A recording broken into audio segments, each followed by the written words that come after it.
I'm going to keep this right up brief. Kent State, Penn State, Penn State 49-point home favorites, 54.5 the total. All you need to know is look at this point spread in total. That here's Penn State 49-point favorites, and the total's 54.5. Tells you how much they expect Kent State to score here in this football game. I think you just take another Penn State over.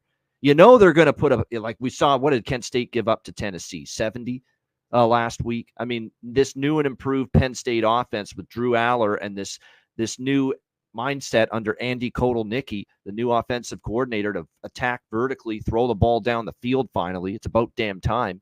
You know, it's led to big points for Penn State. The West Virginia game, even though the Bowling Green was a scare for them, still put up a lot of points, moved the football. They're going to be able to score almost every drive, you would think, unless they turn it over here against Kent State.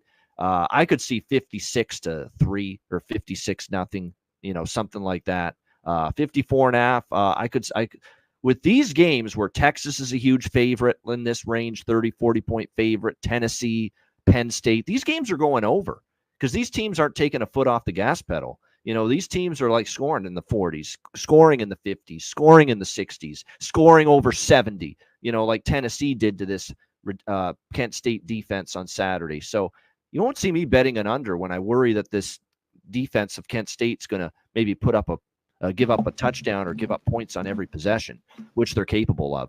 What do you think here, C-Mac, Kent State, Penn State? Yeah, this is a blowout. I just don't know how Kent State really does anything. I mean, I don't know. Did they get a touchdown in this game or not? So then you Their play offense that. is supposed to be better, but, you know, it didn't show up against Tennessee because of who the opponent is. Yeah. Yeah. They did move the ball against Pitt week 1. They did actually have early, right? In that game. That was early in that game? Yep. Yeah, they had a few touchdowns. I mean, yeah, they had 10 in the third. Pitt still had their problems now. I mean, they could kind of name their number here, you know. So, yeah, I don't know. Because this could be 52, 7, and they don't cover. These are just games. I look Penn State's team total. This seems like the classic Franklin, just beat down here, right? Yep. Especially after what? They've had a week off, too. You know, and they kind of played that tight game against Bowling Green. That's the thing, too, and that's something worth mentioning. The last time they were played, and it was at home against Bowling Green. Now, it was another MAC team. That's a much better MAC team. Like, who's kidding who? Bowling Green's a hell of a lot better than Kent State. Bowling Green could win the MAC. That MAC conference is going to be fun to watch. Bowling Green could win it. Western Michigan could win it. You still got to deal with Miami-O and Ohio and Toledo. They're all very capable of winning that conference. That's going to be a very competitive conference this year. Looking forward to seeing how it plays out.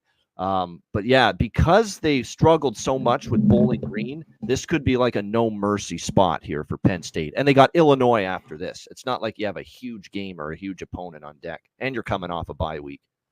Yeah, off the bye week. They could get the over maybe on by themselves, like you mentioned. It's 56 or 60. Over. They can get 52, 50. I think they get 56, if not maybe 60s against this Kent State team.